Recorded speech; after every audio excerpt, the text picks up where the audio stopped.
Salut à toutes et à tous et bienvenue sur Animaiki. On se retrouve aujourd'hui dans la catégorie pro puisque je vais vous présenter une personnalité très célèbre.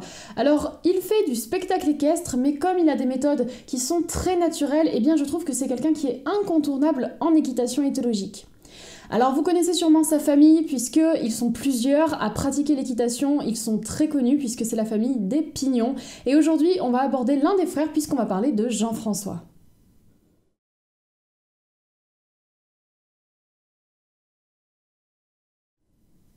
Jean-François Pignon est né le 18 décembre 1968 à Chalonnes-sur-Loire, donc on est dans l'ouest de la France. C'est le troisième enfant d'une fratrie de 5 et dès son plus jeune âge, il côtoie déjà les chevaux puisque son père est dans ce milieu vu qu'il est éleveur et dresseur. Alors Jean-François, il est très proche des animaux tout de suite, dès son plus jeune âge, et il a une vie qui est simple. Mais ce qu'il faut retenir, c'est le moment où sa vie va vraiment prendre du sens puisque c'est lorsqu'il a 13 ans et où il va rencontrer Gazelle. En fait, son père est allé à une foire et il a sauvé une petite pouliche de la boucherie qui est très jeune puisqu'à l'époque elle n'a qu'1 an. Et Jean-François va vraiment s'attacher à cette pouliche et ensemble ils vont construire une grande complicité. Alors Jean-François va passer des heures avec les chevaux, il va énormément les observer, il va passer beaucoup de temps dans le troupeau et il va vraiment développer une relation avec eux qui est très naturelle et qui est très saine. Il va notamment beaucoup monter à cru et il va commencer tout doucement dans ses jeunes années à se familiariser avec tout ce qui est la liberté. Et tout ça, eh bien, ça va vraiment forger la vie de Jean-François puisqu'il va décider de faire du cheval son métier. Donc il va se lancer dans le spectacle équestre, c'est là qu'on le connaît aujourd'hui, et il va faire du travail à pied, du travail monté, mais c'est surtout pour la liberté qu'il est connu, puisque ses numéros de liberté sont vraiment impressionnants.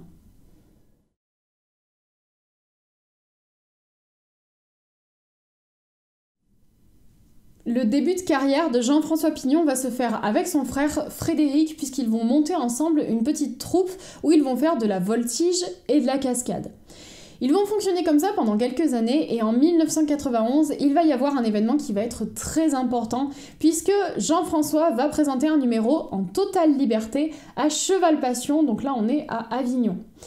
Et ce spectacle, eh bien, il va avoir un énorme succès, donc à partir de là, Jean-François va commencer à enchaîner les spectacles, mais surtout, il va se lancer dans une carrière solo. Donc lui et Frédéric vont chacun prendre leur propre chemin pour faire leur propre spectacle. Mais Jean-François ne fait pas que du spectacle. Il est un petit peu de touche à tout, donc en 2009, il va écrire un livre, c'est un livre qu'il coécrit avec son épouse qui s'appelle Un chemin vers la liberté. Mais il va aussi avoir quelques expériences dans le cinéma, notamment en 2007, où il va être acteur et dresseur pour le film Danse avec lui, qui a été réalisé par Valérie Guignat-Baudet. Cette femme, je vous en ai déjà parlé puisque j'ai fait une vidéo à son sujet où je vous la présente, donc si vous ne la connaissez pas, n'hésitez surtout pas à aller voir son portrait. Il va continuer un petit peu dans le cinéma puisqu'en 2010, il va être dresseur pour une publicité pour le parfum Voyage d'Hermès avec un cheval alezan que vous avez peut-être déjà vu à la télévision. Mais surtout, ce qui va être important, eh bien, c'est son propre film, Gazelle, où il va porter un petit peu toutes les casquettes puisqu'il va être scénariste, producteur, réalisateur et aussi acteur. Donc le tournage de Gazelle va débuter en 2011 et le film va sortir 2 ans après, donc en 2013, et on peut le retrouver en DVD depuis 2015. Donc il a pas mal d'expérience.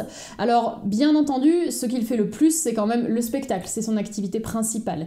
Il en fait énormément en France puisque bien c'est son pays, c'est là qu'il est basé, mais il va aussi beaucoup à l'étranger. Il a fait des spectacles dans plus de 20 pays différents, donc c'est assez énorme. Mais il faut savoir qu'il fait également des stages où on peut aller en tant que participant ou en tant qu'auditeur. Donc Jean-François Pignon, c'est quelqu'un vraiment qui est très réputé, qui a une maîtrise incroyable avec ses chevaux, qui a aussi énormément de connaissances. Mais personnellement, je pense que ce qui me touche le plus dans son travail, eh bien, c'est l'économie de ses gestes. Il arrive à communiquer et à échanger avec ses chevaux sans que rien ne puisse transparaître. On ne voit presque pas ce qu'il fait pour demander des choses à ses chevaux, et ça, moi, je trouve ça juste incroyable.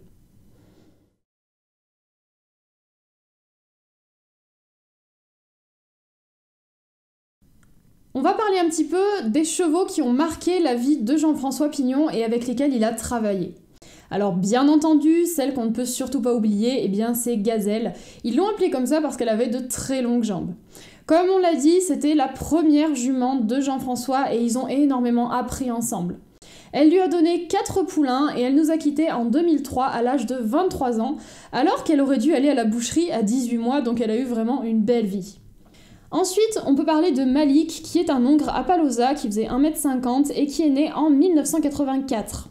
C'est un cheval qui avait été enfermé plusieurs mois dans un box et quand le père de Jean-François l'a acheté, il avait 3 ans et il était entier, mais c'est un cheval qui avait de grandes qualités physiques. Il est mort en été 2014.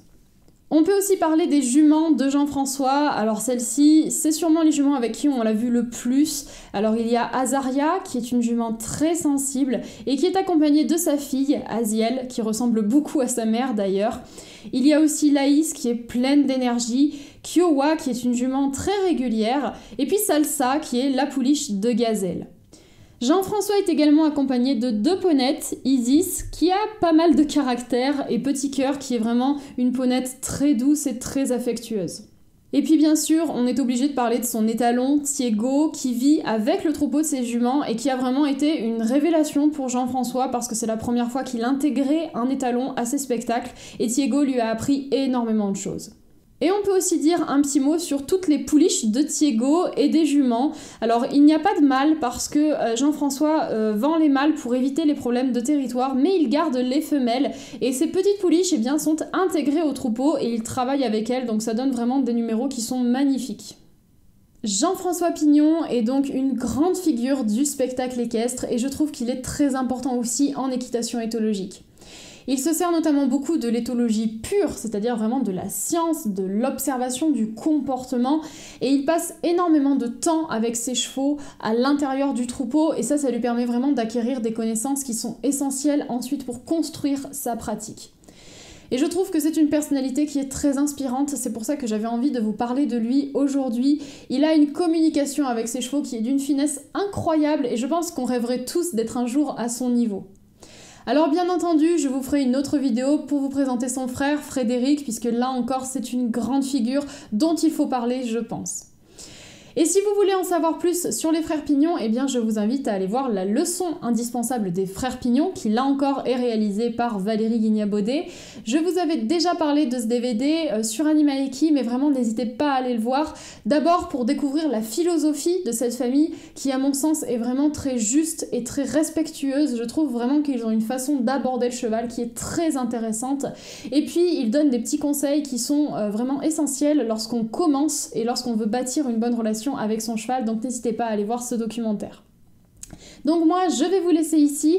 Si vous avez aimé la vidéo, n'hésitez surtout pas à la liker et à la commenter, et on va se retrouver comme d'habitude mercredi prochain, donc je vous dis à très bientôt.